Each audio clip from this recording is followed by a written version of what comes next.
Fl-ewwel kwart ta' din is-sena pajjiżna mill-ġdid ġie klassifikat bħala best in class, dan ġie konfermat fi stqarrija tal-Eurostat, l-Uffiċċju tal-Istatistika tal-Unjoni Ewropea.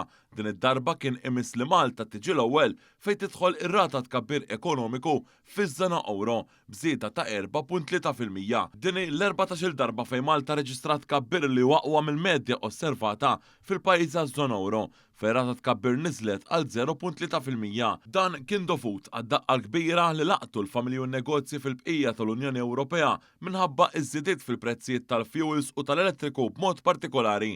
Dan wassal għal piżijiet esaġerati u sansitra telf kbir ta' impjiegi. F'sitt pajjiżi Ewropej it-tkabbir kien taħt il-1% waqt li f'żewġ pajjiżi oħra l-Irlanda u Rumanija il-ġid nazzjonali sansitra naqas. Madwar iż-żona euro jidher li kollassa l-investiment hekk kif minn tkabbir ta' 3.3% fl-aħħar kwart tas-sena l-oħra dan issa naqas għal 0.8% fl-ewwel kwart ta' din is-sena.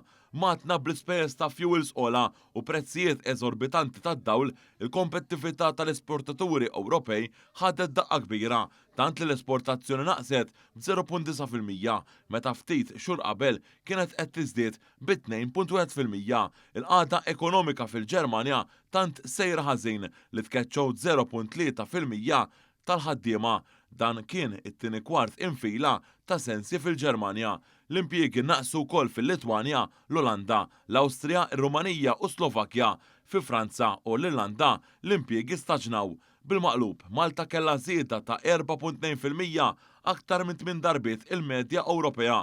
Fuq medja sena, Malta wkoll kienet best in class f'dan ir-rigward. Brabta ma' din l-aħbar, reaġixxa il-Prim Ministru Robert Abela li f'kitba fuq il-medja soċjali sostna li pajjiżna kompla jirċievi riżultati pożittivi. Tenna li l-politika progressiva kif adottata mill-Gvern Laburista tibqa' l-aqwa riċetta ekonomika għal pajjiżna.